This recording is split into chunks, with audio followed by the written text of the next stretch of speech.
Muy buenas tardes, estimados televidentes y radiovidentes. La mesa redonda se honra de volver a tener acá en su estudio, aquí en esta salita de entrevistas que precisamente él inauguró hace un año, a Ignacio Ramonet, amigo de Cuba y amigo también de nuestro programa, quien ha estado con nosotros desde el año 2000, estaba recordando hace unas horas, cuando presentamos su libro Propaganda Silenciosa en el año 2000 en el Carlos Marx.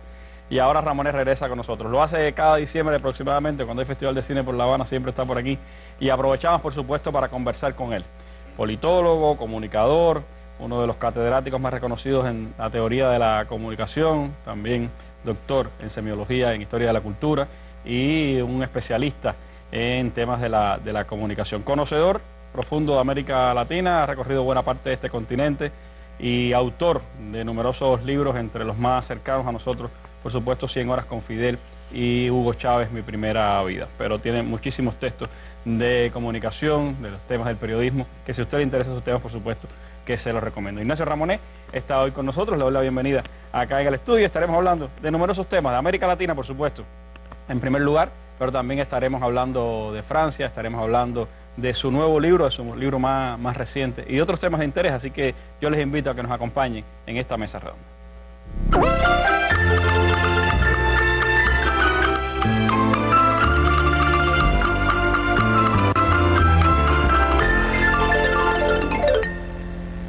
El pueblo argentino se concentró en la Plaza de Mayo en Buenos Aires para expresar su respaldo a la presidenta saliente, Cristina Fernández, quien deja el cargo tras 8 años de mandato, durante los que alcanzó grandes logros sociales. La actividad fue convocada por organizaciones políticas como el Movimiento Evita, la Tupac Amaru, Nuevo Encuentro y la Cámpora, entre muchas otras, quienes expresaron un respaldo contundente a las políticas públicas aplicadas por el kirchnerismo. Escuchemos palabras de la presidenta Fernández durante esta multitudinaria despedida.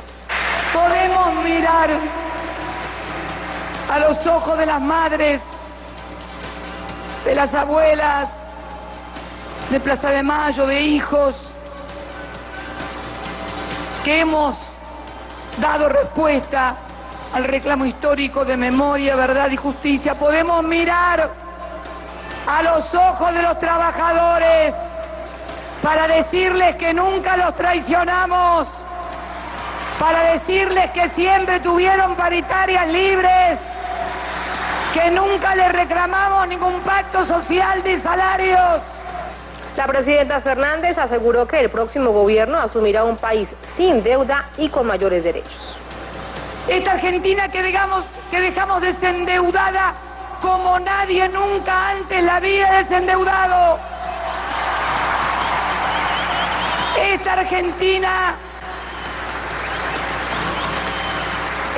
Argentina que dejamos con 119 nietos recuperados.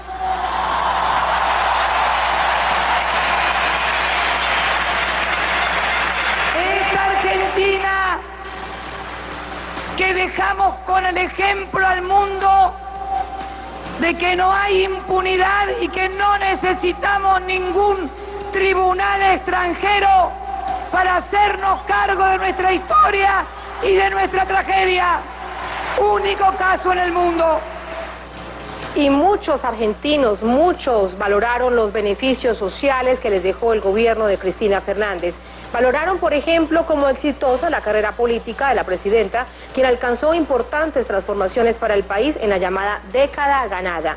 La gran mayoría aplaudió los logros sociales del proyecto kirchnerista, que a pesar de los continuos ataques de la extrema derecha, mejoró muchos aspectos como nunca lo había hecho en los últimos 12 años y medio. Bueno, recién recordábamos que cuando Cristina en el 2011 ganó, vinimos y hoy, bueno, venimos a saludarla, a abrazarla y estamos felices porque la amamos y la venimos a abrazar porque la amamos, por eso estamos acá. Agradecimiento de todos estos años que crecimos con este gobierno y la pasamos hermoso en la hermandad y queremos más. Siempre vamos a querer más de esto. Mauricio Macri asumió este jueves la presidencia de Argentina. Recibió la banda y el bastón presidencial en una ceremonia con honores en la Casa Rosada. Federico Pinedo, presidente provisional del Senado, otorgó las distinciones al mandatario y con esta ceremonia se da inicio formal a su mandato luego de haber juramentado ante la Asamblea Legislativa. Junto a su esposa e hija, Macri saludó a sus simpatizantes desde el emblemático balcón en la Casa Rosada. Prometo siempre decirle la verdad, siempre ser sincero y mostrarle cuáles son los problemas, porque sé que ustedes, el maravilloso pueblo argentino, es suficientemente capaz e inteligente para trabajando juntos resolverlos. Bueno, eran las imágenes de la Argentina de estos momentos. La de anoche, de esta despedida grandiosa que tuvo la presidenta Cristina Fernández, hoy la asunción de Macri como nuevo presidente de esa nación. Estos acontecimientos muy recientes de Ramonet me llaman a hablar con usted precisamente de América Latina. Está culminando el ciclo progresista que comenzó Hugo Chávez en 1998 en esta región. ¿Qué factores, en su opinión, están gravitando sobre la América Latina de estos tiempos? Bueno, Randy, efectivamente es una cuestión que hoy regresa mucho en los debates, ¿verdad? Hay mucha reflexión en este momento sobre si se estaría agotando el ciclo progresista que empezó el 6 de diciembre de 1998 con la primera elección a la presidencia del presidente Chávez.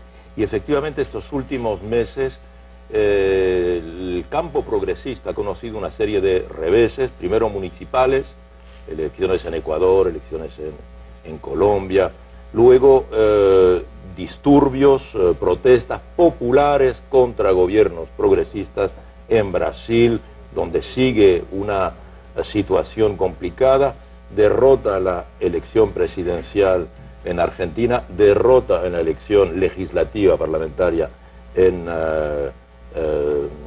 Venezuela, y por consiguiente hay ahora esta reflexión. Estamos a 17 años de la victoria y yo pienso que en todo caso es necesario reflexionar. No sabemos si el ciclo se terminó, porque en algunos países no se ha terminado para nada, por ejemplo el caso de Uruguay, el caso de Bolivia, donde hay muchas perspectivas, el campo del progreso en Nicaragua de la misma manera. Ecuador, obviamente. Entonces, evidentemente, digamos, es un tema de reflexión, ¿verdad? Pero no hay ninguna fatalidad para nada. ¿Por qué? Pero, digamos, ¿cuáles son los elementos objetivos que entrarían en línea de cuenta? En mi opinión, la economía de América Latina sigue siendo una economía de exportación. Sigue siendo una economía basada en la exportación de los productos del sector primario, la industria de productos mineros o productos de la agricultura, y pocos productos elaborados. Entonces, digamos, el contexto económico internacional tiene una enorme importancia en lo que pasa en América Latina. Tomemos el petróleo, por ejemplo. El petróleo es decisivo para varios países de América Latina, para México, para Venezuela, obviamente, para Ecuador, para Colombia, para Argentina, bueno, para Brasil hasta en cierta medida. Bueno, entonces el petróleo desde hace unos años ha entrado en un periodo de baja brutal, ¿verdad? No desde hace unos años, desde hace apenas 12, 14 meses. Sí, pocos meses. En pocos meses. Hemos pasado de un petróleo que estaba a 100 y iba a 110 y estuvo a 110 en un momento, a un petróleo que está ahora a 31 y que va, según los observadores, hacia los 20, digamos 25, etcétera. ¿Cómo es posible? Son parámetros muy diferentes que tienen que ver con la geopolítica en general y tienen que ver también con la actitud de Arabia Saudita. Arabia Saudita es uno de los principales exportadores de petróleo del mundo. Digamos, el costo de producción de un barril de petróleo para Arabia Saudita es de $8. O sea que Arabia Saudita puede permitirse vender petróleo, que el precio del petróleo internacional esté a $30, a $40, sin que eso afecte fundamentalmente a su economía. Por otra parte, es un país, una población relativamente pequeña. Entonces, Arabia Saudita, por razones geopolíticas, porque no quiere que los Estados Unidos se retiren de Oriente Próximo, como tienen intención de hacerlo, no quiere que los Estados Unidos firme el acuerdo de paz con Irán, que ya se estableció de todas maneras, pero trata de hacer que los Estados Unidos se queden dependientes del petróleo de Oriente Próximo, se ha lanzado en una hiperproducción de petróleo, inundando el mercado para romper el petróleo de fracking de los Estados Unidos. Los Estados Unidos de hace 4 o 5 años están produciendo petróleo de esquisto, es decir, petróleo de fracking, que lo obtienen presionando unas rocas mediante un sistema hidráulico, y este petróleo hace que los Estados Unidos ya son prácticamente autosuficientes en petróleo. De aquí a pocos años, a 5 o 10 años, serán exportadores de petróleo, lo que no son desde 1948, cuando el petróleo de Texas dejó de ser suficientemente importante como para transformarlos en exportadores, y a partir de ese momento los Estados Unidos se fueron a instalarse al Oriente Próximo, lanzaron toda una serie de políticas de golpes de Estado en América Latina y en el Oriente Próximo, en Irán en particular con el asunto Mossadegh, para controlar el petróleo, que es una materia prima para ellos fundamental. Hoy es menos estratégica, que esté en el Oriente Próximo es menos estratégico, por eso se han retirado de Irak, se han retirado en Afganistán, lo cual plantea otros problemas, en particular el surgimiento, porque se han retirado demasiado rápido, y entonces el surgimiento de la organización del Estado Islámico, que ha aprovechado de la debilidad de los estados que han dejado a los Estados Unidos en su lugar para, evidentemente, crear un verdadero territorio, un verdadero Estado, y lanzar estas operaciones de terrorismo a escala internacional. Entonces, Arabia Saudita hoy día, y lo hemos visto en el fracaso de la reunión de Viena de la semana pasada de la OPEP, Arabia Saudita inunda el mercado, además llegan nuevos productores como Irán, que estaba fuera del juego por razones políticas, y llega, entonces hay sobreabundancia de petróleo. Estados Unidos importa menos, que era uno de los principales importadores, el crecimiento de China ha bajado, China importa menos, y por otra parte el cambio climático hace que no hace frío, no tenemos un invierno muy frío en Europa, entonces por consiguiente hay sobreabundancia del petróleo y el precio del petróleo se derrite. ¿Y eso cómo influye en la producción norteamericana? Influye en la medida en que los Estados Unidos, al no importar petróleo, ya ellos mismos permiten que haya mucho petróleo para exportar. Ellos han reducido su importación, ellos tienen la propia producción del petróleo de fracking. Pero si sigue bajando el precio del petróleo, ¿le será sostenible producir por fracking? Efectivamente, mira, Randy, la producción de un barril de petróleo de fracking costaba hace 2 años $40. El objetivo de los saudíes era reducir el petróleo por debajo de los $40 para que no fuese rentable el petróleo de fracking. Lo que ocurre es que con esta amenaza, con esta rivalidad, con esta competencia, la tecnología en Estados Unidos ha hecho progresos, y hoy día el petróleo de fracking está resultando, la producción de un barril cuesta en torno a $20-25. Por eso pensamos que el petróleo va a bajar a $20. Hasta $20. Para poder romper, es el objetivo de Arabia Saudita. Pero entre tanto, fíjate los estragos que esta política produce a escala internacional. Muchísimos países que dependen del petróleo para equilibrar sus economías, porque a veces el petróleo es la fuente de divisas, si no principal, muy importante, pues se encuentran prácticamente ahora sin estos recursos. Evidentemente es el caso para muchos países como Angola, por ejemplo, o Argelia, o Venezuela, cuyo principal recurso, Venezuela, el petróleo es el 96% de los recursos en divisas. Por consiguiente, o para México, donde vemos que hay una serie de problemas, como los mexicanos están cediendo a compañías exteriores una parte de la explotación petrolera, porque precisamente ya es demasiado costoso con métodos tradicionales explotar el petróleo, y también se están abandonando, por ejemplo, la explotación de petróleo en alta profundidad. Por ejemplo, los grandes yacimientos brasileños en alta mar ya se han abandonado, los yacimientos en el Ártico, y menos mal desde el punto de vista del cambio climático. No olvidemos que en el momento en que estamos hablando sigue la conferencia del cambio climático en París.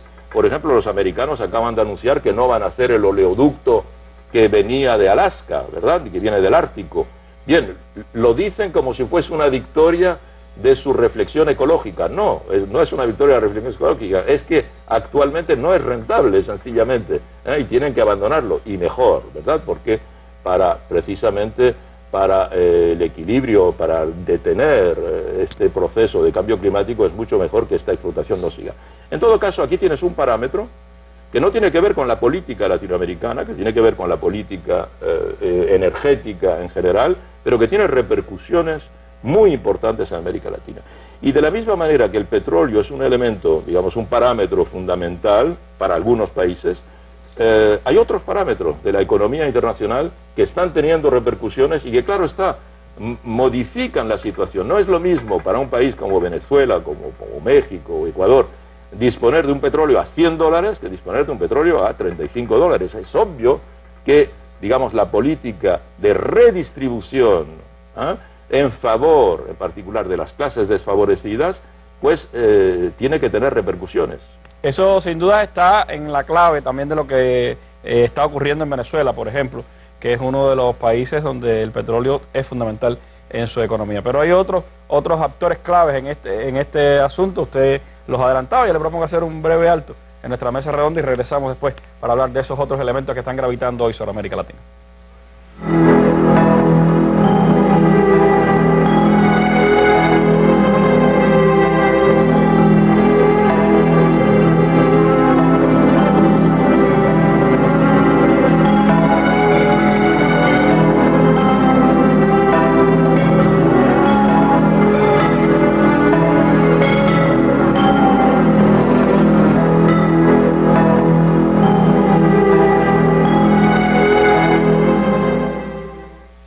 Bueno, hablábamos de América Latina y todo lo que está ocurriendo en estos momentos con Ignacio Ramonet. Hablaba del tema energético, fundamental para cualquier país, pero especialmente para América Latina y entre ellos varios países que han tenido procesos progresistas, como el caso de Venezuela, Ecuador, Argentina, en los que ha repercutido sin duda la situación económica. Pero ¿qué otros factores? Bolivia con el gas. Bolivia con el gas, exactamente.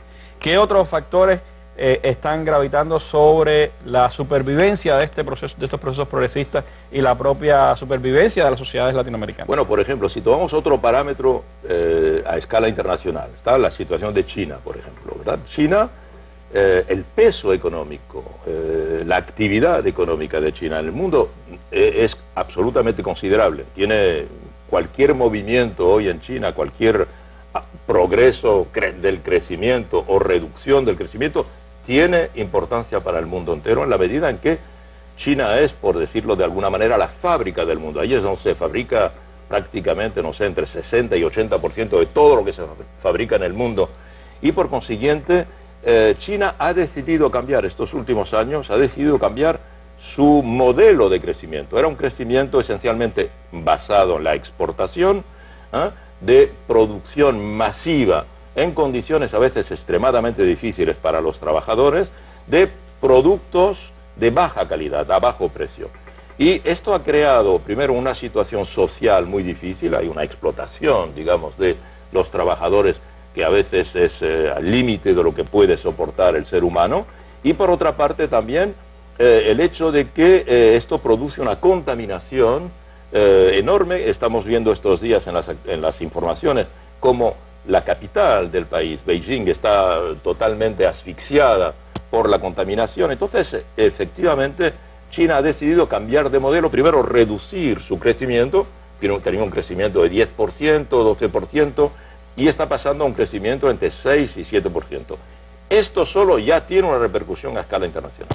Pero por otra parte, cambiar de modelo significa que ahora se va a dar más importancia al mercado interior. Es un enorme mercado interior, son 1.500 millones de habitantes. ¿Quién quisiera tener un mercado de ese tipo, ¿no? De ese tipo, ¿verdad? Un mercado de 1.500 millones de habitantes y por otra parte habitantes que gracias a la Revolución China, gracias a los progresos excepcionales que ha hecho China en los últimos 40 años, evidentemente es una población con capacidad adquisitiva relativamente importante. Entonces, y por otra parte es una sociedad que está buscando calidad de vida, no solo tener un alojamiento, sino tener efectivamente un alojamiento que tenga una serie de ventajas, productos, etcétera. También tener, por ejemplo, capacidad para tener una jubilación real, que es muy difícil, que no existe para todo el mundo. tener una seguridad social. Mejores estándares de salud, de educación. De salud, de educación y también, yo diría, de jubilación, ¿sabes? Pensar en el porvenir, etcétera.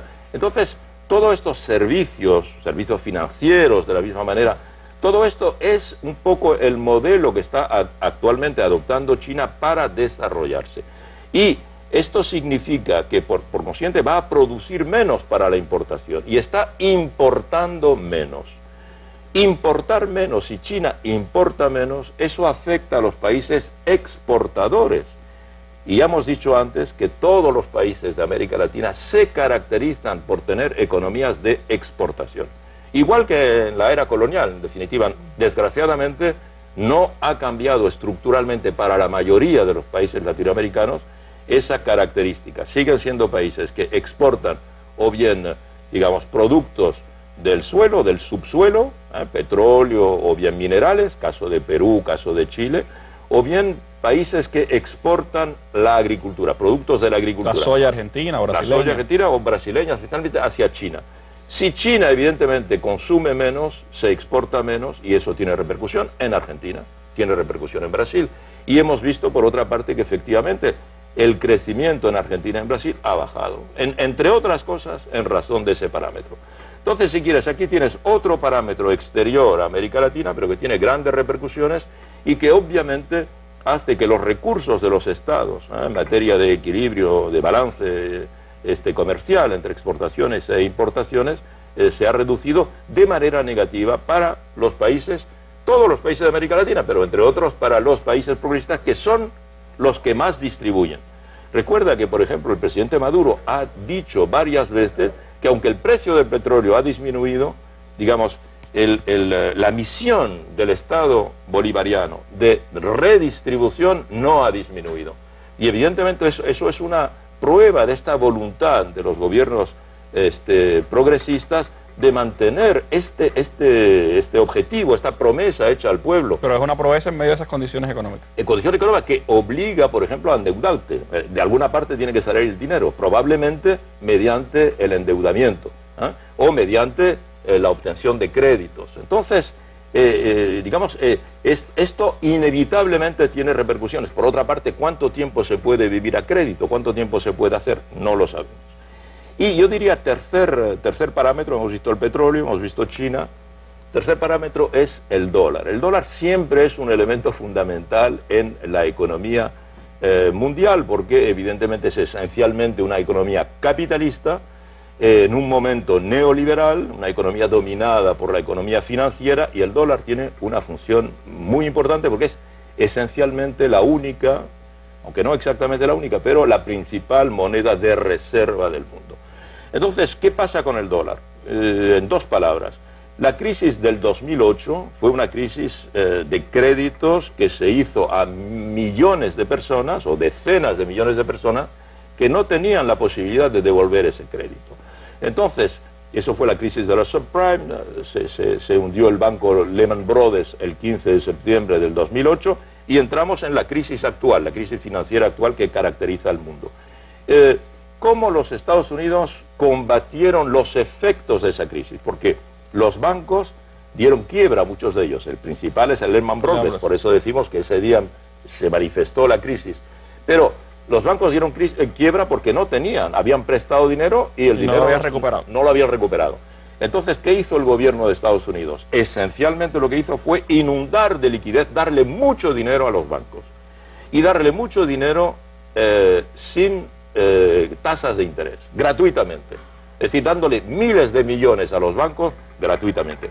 Gratuitamente en el sentido de que no tienen que pagar tasas de interés, tienen que pagar la misma cantidad que les dieron. La misma cantidad que le dieron, pero no pagan interés. Entonces, esto es evidentemente muy importante. Entonces, esa cantidad de dinero que se dio sin interés, muchos especuladores, muchos inversores, la sacaron de Estados Unidos y se fueron a invertirla a otros países, lo que llamamos en aquel momento, 2010, 2011, 2012, los países emergentes. Se hablaba mucho de países emergentes. Y observamos, Randy, que hoy se habla menos de los países emergentes. Y que de igual manera se hablaba mucho de los BRICS, y hoy hemos visto que Brasil, la India, Rusia, África del Sur, no hablamos de China, son países que han tenido muchas dificultades últimamente, y en particular dificultades monetarias. La moneda de esos países se ha hundido, como otros países dichos emergentes, Turquía, por ejemplo, etc. Entonces, ¿qué pasó? Los dólares que no eran rentables en Estados Unidos y que eran muy abundantes, se fueron a colocar a los países emergentes. Fueron a colocarse en la India, fueron a colocarse en Brasil, en Argentina, en Colombia, en muchos países, porque era más rentable colocarlos en esos países donde podían producir 2, 3, 4, 5, 10, 15% de rentabilidad, que en Estados Unidos, donde el dólar no era rentable. Y así se colocaron miles de millones o decenas de miles de millones. Entonces eso produjo un crecimiento, una fuerza, por ejemplo, del real brasileño, una fuerza del peso argentino, etcétera, del chileno, y se creó la ilusión de que no solo estos países, y entre ellos los progresistas, pero todos los países latinoamericanos, tenían unas materias primas al más alto nivel y tenían inversiones en dólares que venían masivamente a colocarse y que reforzaban la moneda. Entonces, todo parecía magnífico. Y en particular los países progresistas, con su política de redistribución, pudieron llevar a cabo unas políticas muy generosas, que los países estaban esperando a veces desde hacía 2 siglos, las sociedades latinoamericanas. ¿Qué ha ocurrido últimamente? En los últimos 2 años, la Reserva Federal ha empezado a decir que ya la crisis estaba resuelta en Estados Unidos y que ya a partir de ahora iba a remunerar el dinero. Es decir, iba a vender el dólar por unos intereses, medio punto, 0,5%, 1%, y aunque parezca que no es mucho, muchos inversores prefieren tener su dinero a 1% en Estados Unidos, porque ahí está muy seguro, que tenerlo en un país del tercer mundo o en un país en emergencia, porque ahí puede que no esté seguro. Y entonces lo que está ocurriendo en estos últimos 2-3 años es que los miles de millones de dólares que se fueron por todos esos países están regresando masivamente a Estados Unidos y están retirándose de estos mercados.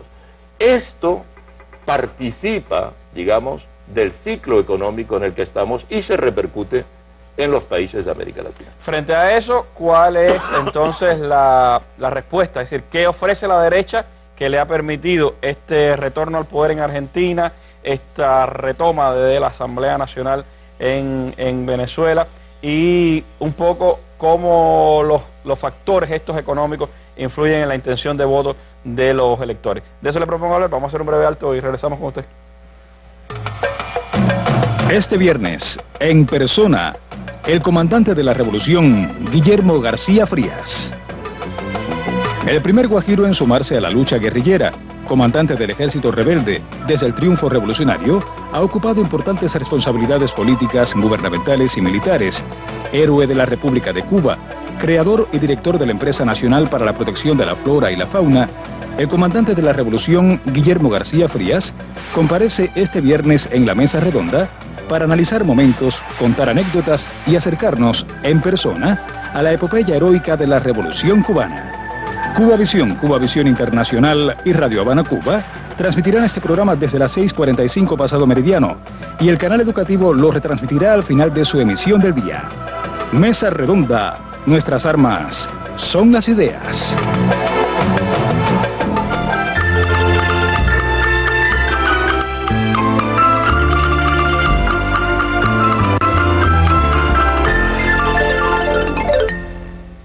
Señalaba Ramonet en nuestra conversación varios factores, 3 entre ellos fundamentales, que influyen desde la economía mundial en la realidad que hoy está enfrentando América Latina y que evidentemente ha tenido un efecto importante en los resultados electorales en Argentina y en Venezuela. Frente a esa realidad que por supuesto golpea a toda la población, pero especialmente a los sectores populares, ¿por qué la derecha triunfa donde la izquierda debiera triunfar? Si miramos a los beneficios que han traído estos gobiernos progresistas a la mayoría de la población en esas naciones, ¿qué factores son los que a nivel político pueden estar influyendo en su opinión? ¿Y qué es lo que ofrece esa derecha? ¿Qué le puede ofrecer de cara a los próximos años a estas naciones? Mira, Randy, esa es una excelente pregunta porque la respuesta no es tan evidente. Fíjate en lo que ha pasado en Argentina, ¿verdad? La derecha no propone nada. El campo conservador de la MUD en Venezuela no ha presentado un programa en estas elecciones legislativas. Se ha contentado de, capitalizar el descontento que podía existir por las consecuencias estructurales de la guerra económica en particular. Porque a todo lo que hemos dicho hay que añadirle la voluntad del campo conservador de entorpecer, para utilizar una palabra liviana, para entorpecer la vida de los países progresistas. Sobre todo campañas mediáticas masivas de desprestigio de las políticas que se llevan a cabo, que son las únicas políticas de justicia social que se han llevado a cabo en tantos años y que el pueblo estaba esperando. Pero que aquí o allá, por algunas razones en particular, bueno, en el caso de Venezuela conocemos muy bien, guerra económica, desabastecimiento forzado, especulación monetaria, guerra financiera. A Cristina le hicieron la guerra del campo también. La guerra del campo, la guerra de los ¿cómo se llama? Los fondos buitres. Cuando es un país que se ha desendeudado, hay que decir que todos estos países progresistas se han desendeudado. Chávez desendeudó a Venezuela, Correa desendeudó, hemos visto la noticia estos días, desendeudó a Ecuador. En fin, son ahora países que tienen, en realidad la derecha tiene muy pocos argumentos. Entonces hay que pensar en, no es un relato que la derecha, con el que la derecha haya reencantado a las sociedades. En Venezuela las cifras indican bien que el núcleo duro del chavismo, 43% han votado por los candidatos chavistas, ¿verdad? Y se ha movido una pequeña franja del electorado, pero el movimiento de esa pequeña franja del electorado, con un sistema que amplifica enormemente en número de escaños los movimientos de los votos, hace que efectivamente, aunque haya una diferencia de 14 puntos, solo de 14 puntos entre el campo chavista y el campo de la MUD, en realidad en términos de escaños es el doble, porque tenemos 55 por un lado y 112 por el otro, ¿verdad? Entonces 14 puntos se transforman en más de 50%. Entonces es el efecto amplificador. En realidad, para responder a tu pregunta, quizá haya que reflexionar sobre, en estos 17 años, que son 12 para Argentina, que son 15 para Brasil, que son 15 para Bolivia, que son 10 para Bolivia, etcétera. Bien, en todo este tiempo, quizá haya que reflexionar a el desgaste de estos gobiernos progresistas. ¿En qué medida se han podido desgastar? Yo recuerdo, porque seguí las elecciones como observador, las elecciones municipales hace 2 años en Ecuador, donde todas las grandes ciudades fueron ganadas por la oposición, y realmente había muy poco que reprochar, lo digo muy objetivamente, muy poco que reprochar a la gestión municipal de los candidatos del campo correísta, digamos. Había muy poco que reprochar. Las ciudades estaban mucho mejor que estuvieron antes, la gestión era mucho más honesta, las infraestructuras habían desarrollado enormemente. Y la pregunta es entonces, ¿por qué se votó por la oposición? ¿Verdad? Y la misma pregunta la podemos hacer en Argentina. ¿Por qué se votó a Macri? ¿Por qué se votó a la MUD en Venezuela? A veces hay quienes en Cuba un poco dicen, son desagradecidos, votan en contra de quien le dio de comer, de quien le hizo estudiar, de quien le ha dado la posibilidad. Y es verdad, es lo que viene al espíritu normalmente. Mira, qué desagradecidos, todo lo que ha hecho este gobierno, y en particular la revolución bolivariana. ¿Qué no ha hecho la revolución bolivariana por la sociedad venezolana? Quien ha conocido, como yo, la sociedad de antes de la revolución y la sociedad de hoy no tiene comparación, desde el punto de vista no solo de los bienes adquiridos, pero de los avances en términos de conciencia, de educación, de cultura, ¿verdad? Bien, de soberanía también. Entonces, pero el problema, Randy, es que, digamos, los parámetros de agradecimiento o desagradecimiento no son pertinentes en política electoral. En cualquier escuela de ciencias políticas te enseñan que tú no vas a ganar una elección diciéndole a la sociedad, mire lo que he hecho, les he dado esto, he puesto escuelas, he puesto hospitales, he puesto carreteras. No, porque la gente ya lo recibió. Y ya, además, tú dijiste que todo era del pueblo. Tú explicaste que las riquezas, el patrimonio era del pueblo. Como decía Chávez, ahora el petróleo es de todos. Si es de todos, lo que has hecho es lo que tenías que hacer. No es nada excepcional. No te debo agradecer, has hecho lo que tenías que hacer. O en todo caso, lo que yo, pueblo, tenía que recibir. La elección se gana con una promesa de mejoría. Estás de esta manera, te he dado escuela, ahora te voy a dar mejores profesores. Mira, ¿cuál fue la primera reflexión de Maduro cuando hizo su intervención aceptando los resultados? Es muy interesante, hay que volverla a oír, porque el presidente Maduro, con una enorme nobleza, dijo, nosotros tenemos que plantearnos ahora muchas preguntas en términos de calidad de la revolución. En términos de calidad de la revolución. Y yo creo que tiene razón, porque ya no es un problema de cantidad, ya no es que voy a instalar, no sé, 10.000 escuelas en el país.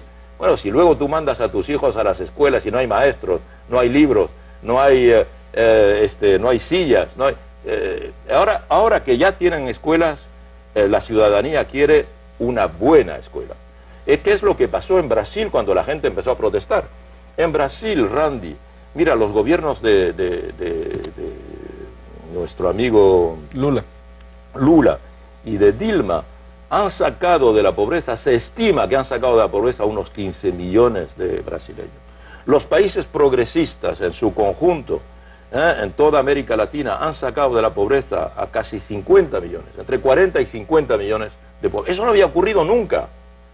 Entonces, tú no puedes, ahora que los sacaste de la pobreza, decir ahora me siento a esperar que me lo agradezcan. No es posible, porque esas personas que salieron de la pobreza y que claro, tienen reconocimiento, pero pasa el tiempo y entonces ahora lo que quieren es calidad de servicio, quieren calidad. Si tienen un trabajo quieren que haya un sueldo importante. Entonces esto plantea muchas preguntas teóricas a la izquierda. Maduro ha llamado a una gran reflexión, hay que reflexionar, porque la experiencia de Venezuela es la más larga, son 17 años. Digamos que todas las generaciones que tienen menos de 30 años solo han conocido el chavismo. Ya no saben lo que era la Cuarta República, ya no saben lo que era el racismo, ya no saben lo que era la discriminación social, racial, ya no saben lo que era un país sin soberanía, un país con presencia de las Fuerzas Armadas norteamericanas que dirigían a las Fuerzas Armadas venezolanas. No lo saben, el país no tenía el protagonismo que ha tenido, pero no lo saben porque siempre han vivido en un país que Chávez le insufló esta voluntad de soberanía, este pueblo de libertadores, como decía el pueblo de Bolívar. Entonces, si quieres, hay una cuestión que hay que plantearse, y por ejemplo, si un país progresista saca a personas de la pobreza, una vez que estas personas han salido de la pobreza, ¿cuál es el discurso del Estado progresista hacia esas personas? Porque si se sigue hablando únicamente para, digamos, los pobres o los más humildes, que es necesario, obviamente, es necesario, pero si sacas a 40, 50 millones, ¿qué lo estás haciendo? ¿Entregándolos a los partidos de la derecha? ¿Estás creando electores de la derecha? ¿Estás creando pequeños burgueses o medianos burgueses que van a ser electores de la derecha? Es una pregunta que hay que plantearse. El factor ideológico es importantísimo en esta dinámica. Cuando dura la cuestión. Bueno, si haces desaparecer la pobreza, es tu misión. Lula decía pobreza cero. Bien, pero si una vez que desaparecen los pobres ya no tienes discurso, evidentemente aquellos que has sacado de la pobreza con tus políticas generosas de distribución de la riqueza y social, se van a ir a votar a los partidos, digamos, de centro derecha o de la derecha. Y también, por otra parte, van a protestar contra ti, que es lo que le pasó a Dilma el año pasado. Van a protestar porque están exigiendo mejores servicios.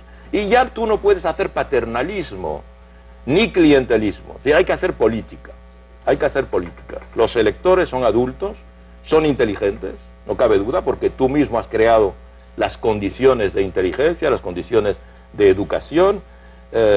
No hay ninguna comparación entre la sociedad venezolana de hoy. Uno lo ve, bueno, viendo Telesur, simplemente cualquier micrófono que avanza por cualquier barrio de Venezuela, ¿viste cómo habla la gente? Con qué inteligencia, con qué riqueza lexical, retórica, sintáctica, sintáxica.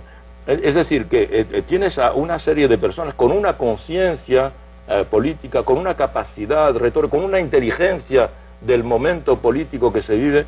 Y yo creo que esto es una riqueza fantástica que sería muy penoso que se abandonase electoralmente, digamos, a la derecha. Ahora, por otra parte también, eso indica bien que la derecha tiene muy pocas perspectivas de engañar a esta ciudadanía. En el voto... Sí, quizás la misma experiencia de lo que pasó en Argentina y Venezuela, me gustaría tu valoración, porque en Argentina estamos viendo un presidente de la derecha que sin embargo no tiene un Congreso a su favor. En Venezuela estamos viendo un presidente de la izquierda que ahora va a tener a un Congreso en su contra. ¿Cómo valorar estas perspectivas y cómo puede influir en la dinámica de la prevalencia de los valores progresistas, de las conquistas progresistas que se han hecho en estos dos países? Mira, efectivamente vamos a tener una posición bien contrastada. Mauricio Macri, por ejemplo, que gana por muy pequeña diferencia, contrariamente a lo que anunciaban los sondeos, se encuentra con el Poder Ejecutivo, pero no tiene el Poder Legislativo, ¿verdad? El Congreso, la Asamblea, el Senado argentinos son peronistas. Y por otra parte, otro elemento muy importante, las organizaciones sindicales históricas, tradicionales, que tienen una enorme fuerza en Argentina, son peronistas, ¿verdad? Entonces, el presidente, evidentemente, dispone del Ejecutivo, pero va a tener una guerrilla permanente desde el punto de vista legal con la Asamblea, y además, digamos, el campo peronista va a poder movilizar la calle, que es un factor importante. Y también, bueno, a menos vamos a verlo, porque mediáticamente, que es un elemento fundamental, el cuarto poder, mediáticamente, claro, en Argentina la batalla mediática ha sido una batalla fundamental en estos últimos 12 años. Muy fuerte. Muy fuerte, absolutamente muy fuerte, quizá tan fuerte como en Venezuela. Entonces vamos a ver, porque evidentemente el Ejecutivo hereda automáticamente de los canales públicos, de la gestión de los canales públicos. Pero vamos a ver cómo se inicia la batalla. Y por otra parte, Clarín está más disminuido gracias a la ley de la comunicación. Pero va a haber una batalla. Es decir que, digamos, la presidencia de Macri no va a ser un paseo para la derecha. No va a ser un paseo tranquilo. Y recordemos una cosa, evidentemente entramos en un periodo de inestabilidad, recordemos una cosa, en los últimos 25 años ningún presidente no peronista elegido democráticamente ha podido terminar su mandato. Alfonsín no pudo terminar su mandato. De la Rúa tampoco. Y de la Rúa tampoco, exactamente. Entonces, por consiguiente, para un no peronista, Menem, aunque hizo políticas muy de derecha, sí pudo terminar porque era peronista. Pero un presidente no peronista siempre ha tenido históricamente, hablo históricamente, muchas dificultades. Macri va a tener que negociar, inevitablemente, si tiene cordura política. En el caso de Venezuela tenemos un caso particular porque, digamos, por una parte hay una sola Cámara, que es la Asamblea, y la Asamblea va a estar dominada a los 2/3 por la oposición. Los 2/3 son un elemento fundamental en una asamblea, porque prácticamente lo permiten todo. En una asamblea, como sabes, hay tres mayorías, tres tipos de mayorías. La mayoría simple, en el caso de Venezuela, 84 escaños. Con la mayoría simple puedes hacer una serie de cosas para oponerte al Ejecutivo, pero muy poco. En Venezuela se contempla una primera mayoría calificada de 3/5, que ya te permite una gran posibilidad, en particular leyes habilitantes, etc. Y luego la mayoría de 2/3, que lo permite todo, hasta modificar la Constitución. Entonces, evidentemente en Venezuela va a haber ahora una guerrilla legal entre el Ejecutivo y el Legislativo. Una guerrilla importante. Pero, digamos, el Legislativo no está desprovisto de argumentos. Por otra parte, también no podemos decir que en Venezuela las grandes organizaciones sindicales no son chavistas, lamentablemente. Las grandes organizaciones sindicales estudiantiles tampoco lo son. No se consiguió esta cuestión. Pero el presidente Maduro tiene la posibilidad de movilizar al chavismo, y el chavismo sociológico es mayoritario en Venezuela. El PSV incluso como fuerza política sigue siendo la primera en el Congreso, Sigue ¿no? siendo la primera en el Congreso, porque claro, la MUD son una treintena de organizaciones, digamos que una decena de ellos han sacado diputados.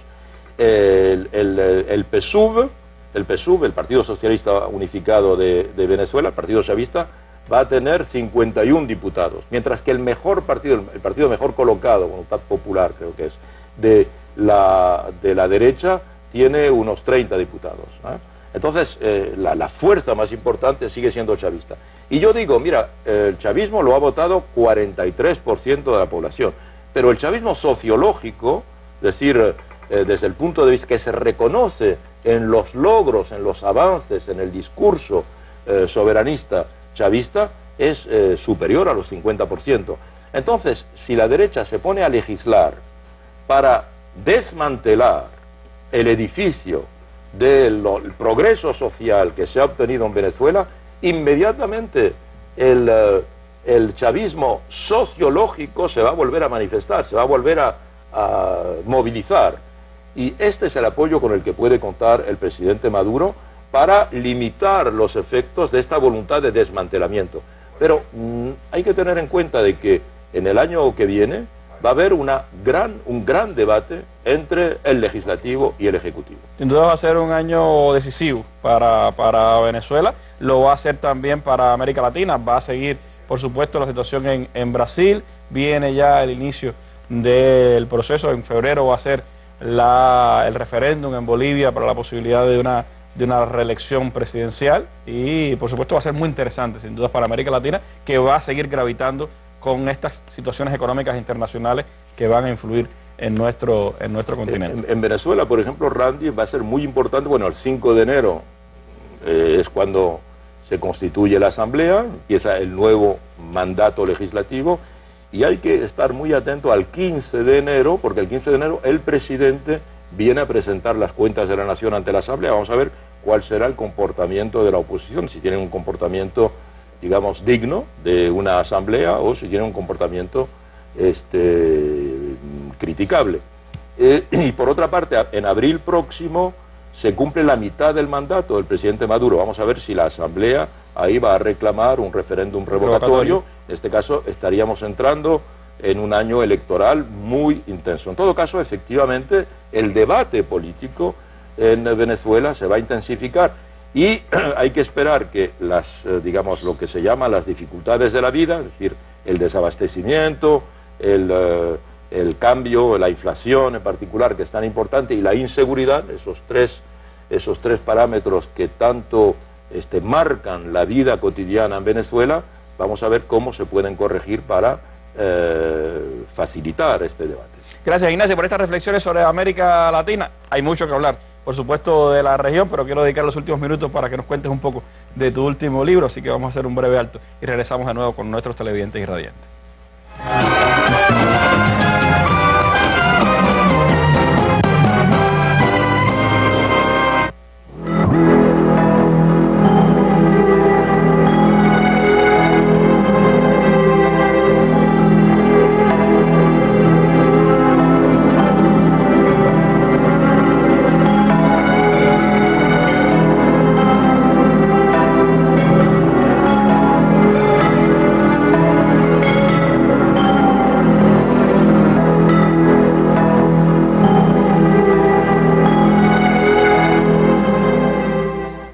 Bueno, como teórico de la comunicación, Ignacio Ramonet siempre ha estado muy preocupado, por supuesto, por las dinámicas que tienen que ver con el campo de la comunicación. Nos ha alertado, por supuesto, de ese imperio de los grandes monopolios de la comunicación. Nos ha hablado de los cambios de la dinámica en el periodismo en el mundo, y ahora nos habla de los estados o de la sociedad de vigilancia total.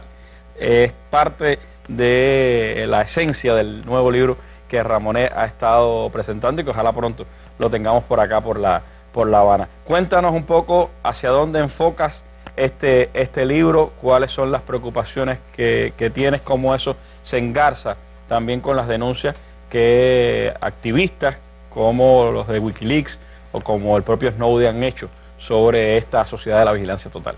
Bueno, es eso, Randy. En realidad es un libro que ha salido hace un mes en Francia, que espero que salga en español, en todo caso en España y en Argentina va a salir a partir de febrero próximo, y espero que esté aquí en La Habana y en el resto de América Latina a lo largo del año próximo. Se llama El Imperio de la Vigilancia, El Imperio de la Vigilancia, y va completado con 2 entrevistas, una entrevista con Julian Assange, el fundador de Wikileaks, que estuve con él allí en la Embajada de Ecuador, precisamente, que solo Ecuador le ha dado refugio, y por otra parte una entrevista con Noam Chomsky sobre precisamente este aspecto de la vigilancia, esos estados de vigilancia, sociedades de control. ¿De qué estamos hablando? Esencialmente lo que trato de describir en el libro es un poco las consecuencias que tenemos que sacar, o las conclusiones que tenemos que sacar de las revelaciones de Snowden. Snowden reveló de manera muy clara que una agencia de Estados Unidos, la NSA, la Agencia Nacional de Seguridad de Estados Unidos, tiene un programa de vigilancia total que se llama PRISM, y que mediante ese programa prácticamente todas las comunicaciones del mundo están controladas por esta agencia. Y esto evidentemente nos hace reflexionar, ¿verdad? Pero por otra parte en el libro no solo hablo de esto, que ya Snowden habló bastante de esta cuestión, lo que hago es explicarlo, pero también de cómo hoy, si quieres, Internet, que nos pareció cuando surgió, Internet tiene actualmente 25 o 26 años, ¿verdad?